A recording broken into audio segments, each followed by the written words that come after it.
Jadi 1921 berarti masih masa kolonialisme atau masa penjajahan Belanda.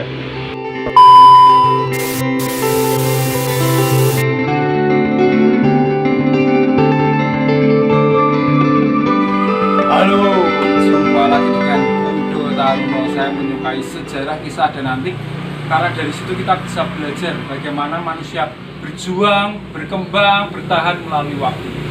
Kali ini kita akan membicarakan hal yang ringan-ringan saja, tetapi tetap ada sangkut pautnya dengan jadul dan antik, yaitu nampan. Kita akan bicara tentang nampan. Nampan ini sederhana, tetapi ya sejak dulu, karena namanya di Jawa, apalagi tamu adalah dianggap ya, diuwongke, dianggap raja, sehingga nampan ini salah satu hal yang penting dalam perangkat atau alat untuk menjamu tamu. Seperti apakah nampan dari masa ke masa di Indonesia, terutama di Jawa? Mari kita lihat.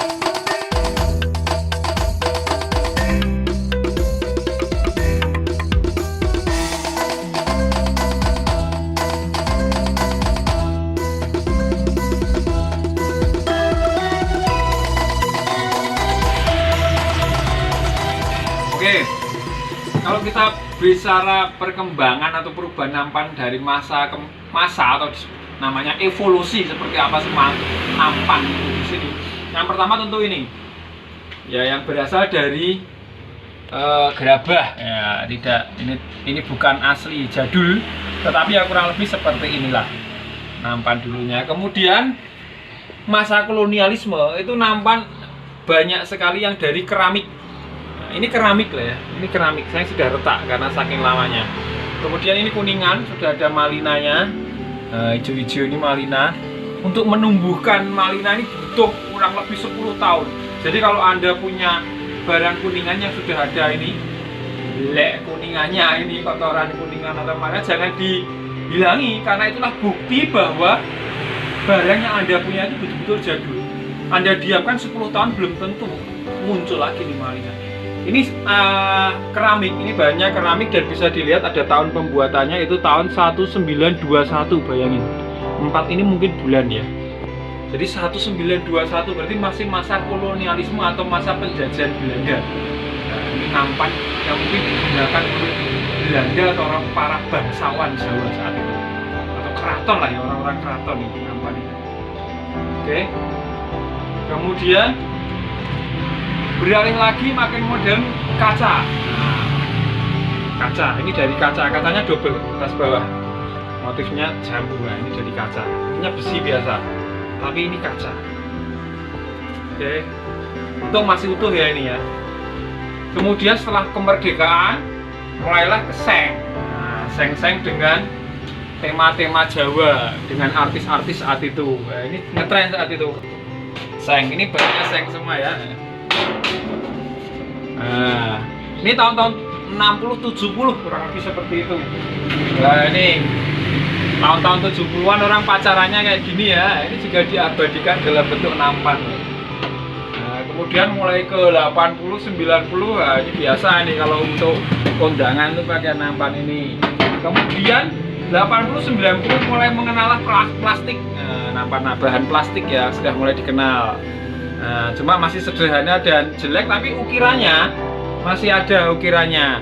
Jadi masih nuansa tempo dulu masih dijaga. Nah, kemudian masuklah ke nampan modern dari plastik dan ya yang penting praktis. Orang modern itu intinya ke praktisnya, kegunaannya, tidak ke keindahannya.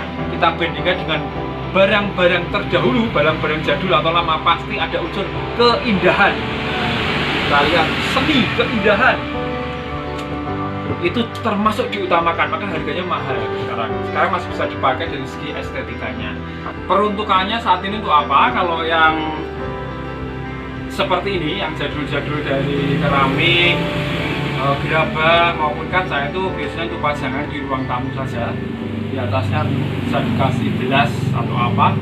Kalau yang seng-seng ini untuk pajangan biasanya. Saya pernah lihat di teman saya, jadi ini biasanya dikasih, belakangnya ini dikasih kawat, kemudian nanti akan ditempel di dinding. Setelah dilihat dan tertata rapi ternyata bagus juga, dari banyak macam motif dan gambar yang ada tertempel, terpasang rapi. Nah, berapa nilainya dari beberapa nampan yang kebetulan saya punya ini? Nilai tertinggi tetap di nampan yang paling jadul, yaitu di yang keramik dan kaca ini. Ini kurang lebih kalau sekarang mungkin pasarannya sekitar bisa sampai 500.000 karena saking langkanya, susah sekali sudah mencari. Termasuk ini saya punya keramik pun juga kondisinya sudah retak untuk yang kaca masih utuh.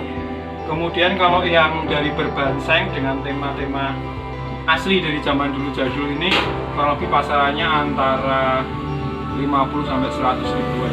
Oke, itulah sekilas tentang hal yang sederhana tetapi sehari-hari sejak zaman dulu selalu di sekitar kita. Itulah evolusi tentang nampan dari gerabah sampai yang terakhir menjadi plastik. Semoga bermanfaat terutama bagi anak-anak muda, orang-orang yang belum tahu tentang ini bisa mengetahui bagaimana sejarah atau mengetahui bagaimana dan macam-macam nampan yang pernah ada di Indonesia. Oke, saya Kudo Tarno, jumpa lagi lain waktu.